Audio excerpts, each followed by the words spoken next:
¿Qué tal? Muy buenas tardes. Bienvenidos a una emisión más de En Contexto, abriendo la conversación en Michoacán. El día de hoy vamos a estar conversando de un tema pues que nos tiene que preocupar y ocupar a todas y a todos. Es un tema que tiene que ver pues con la calidad de vida, con el cuidado del medio ambiente, con el cuidado de nuestra salud y de las especies que cohabitan con nosotros. Vamos a estar platicando sobre plásticos y una serie de iniciativas que se han analizado a nivel federal para pues tratar de controlar justamente estos productos. Y le agradezco mucho que nos acompañe el día de hoy Viridiana Lázaro. Ella es vocera de Greenpeace y campañista de Océanos. Viridiana, ¿cómo estás? Muy buen día. Muy buen día, muchas gracias por la invitación. No, al contrario, muchas gracias por tomarnos esta comunicación.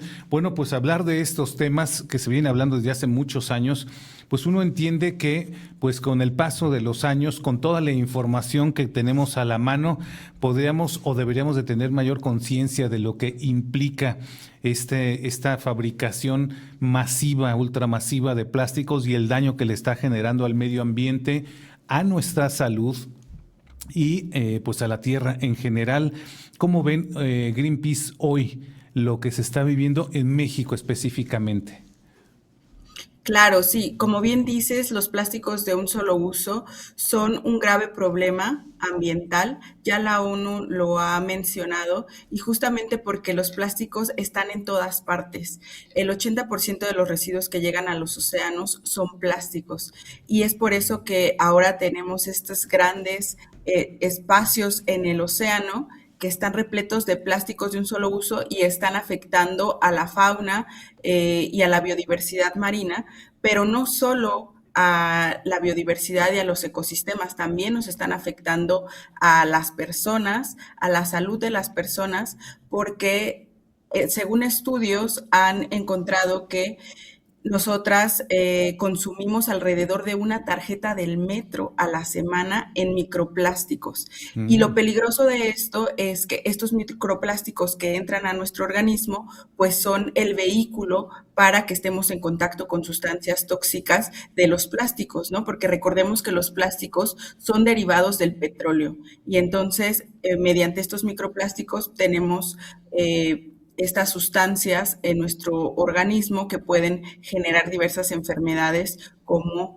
la diabetes, incluso algunos tipos de cáncer, lo cual es por eso que nos debe preocupar y ocupar, como bien mencionas.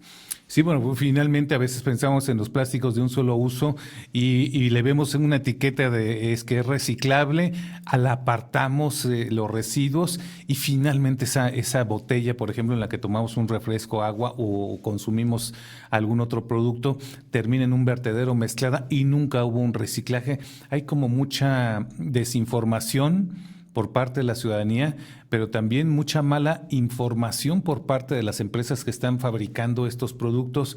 Viridiana, preguntarte, desde hace años se habla aquí en México de pues una serie de políticas públicas para tratar de combatir primero esto y disminuir el uso de plásticos de un solo uso.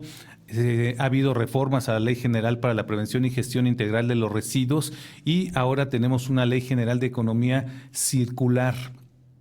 ¿Han servido de algo estas reformas legislativas para tratar de mitigar esto que pues me parece que es una urgencia en materia medioambiental? Sí, como bien mencionas, el tema del reciclaje también es importante mencionarlo porque solo una pequeña parte de los plásticos en general se recicla, Ujú. alrededor del 6 al 8%, lo cual es preocupante justamente porque se está produciendo una gran cantidad de plásticos que no se está reciclando. Y es por eso que nosotras hablamos de la responsabilidad extendida del productor, que justamente es que los productores se hagan cargo de sus residuos que están produciendo y que no dejen la responsabilidad completa en Ujú. las personas. Y justamente este año, como bien mencionas, entró en vigor la Ley General de Economía Circular, que si bien habla de la responsabilidad extendida del productor, desde nuestro punto de vista le falta mucho para poder generar esta responsabilidad, porque justamente en esta ley General de Economía Circular mencionan la responsabilidad extendida del productor, pero también hablan, por ejemplo, de que los productores pues pueden evadir esta responsabilidad mediante otras maneras, ¿no? Por ejemplo, el pago de bonos de carbono, reforestación, que no tiene nada que ver con hacerse responsables de sus residuos, por lo que creemos que se debe de implementar de una mejor manera para que de verdad exista esta responsabilidad extendida, porque de otra manera la responsabilidad cae totalmente en los consumidores y en realidad quienes se deben de hacer cargo son las mismas empresas productoras de estos productos y empaques. Y hacerse cargo de manera responsable y verdadera. Muchos grupos ambientalistas, Viridiana, hemos estado leyendo, incluido el propio relator de la Organización de las Naciones Unidas, han criticado a esta ley general de economía circular por ser tibia, así han dicho. Dicen que les falta ser un poco más contundente y más clara, justamente para que tenga un impacto medioambiental. ¿Coincides tú con estas posturas?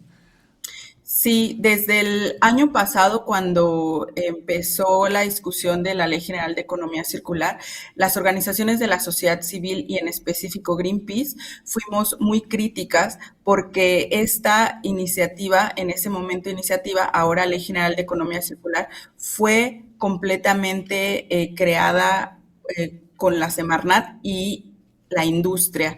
Y eso lo sabemos porque nosotras tenemos un juicio de amparo que ganamos en el 2024 que insta al Poder Legislativo a tomar las medidas necesarias para reducir y eliminar los plásticos de un solo uso. Y justamente mediante este juicio de amparo, nosotras recibíamos información de cómo, por ejemplo, la empresa Anipac estaban realizando comentarios directos a la Ley General de Economía Circular, por lo que sabemos que esta ley fue creada principalmente con la industria y por lo tanto se nota, ¿no?, en el resultado de que se busca proteger los intereses de la industria y al mismo tiempo la sociedad civil. Todo el tiempo estuvimos ahí entregando información, tratando de reunirnos con la Secretaría de Medio Ambiente y nunca fuimos recibidas para tener audiencia y poder dar nuestros comentarios y pues la información que teníamos disponible, por lo que estuvimos también manifestándonos cuando se estaba discutiendo, porque también cabe mencionar que esta ley se aprobó en menos de 24 horas. Cuando pasó al Poder Legislativo en la Cámara de Diputados, al día siguiente ya estaba aprobada y no hubo lugar a que pudiéramos hacer comentarios, no hubo un parlamento abierto, por lo que también eso fue una crítica. Y justamente ya viendo en el cuerpo de la legislación, pues vemos estas cosas preocupantes, ¿no? Como lo que te mencionaba de la responsabilidad extendida del productor. Pero otra cosa que también nos preocupa muchísimo es que mencionan la termovalorización y también la pirólisis, que justamente pues eso es quema de residuos, ¿no? Uh-huh. En un lenguaje más sencillo.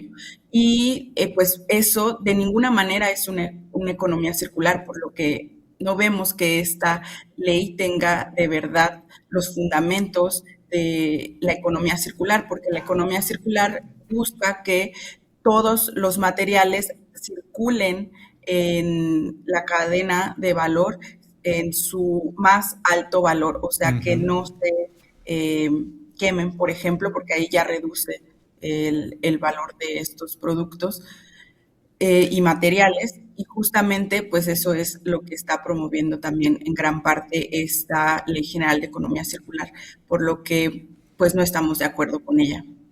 Voy a hacer una pequeña pausa para seguir continuando con estas reflexiones que nos compartes, Viridiana, y regresando también, pues, ¿qué futuro le ves, qué futuro inmediato le ves a nuestro país con estas legislaciones que tenemos hoy en día? Vamos a la pausa y volvemos.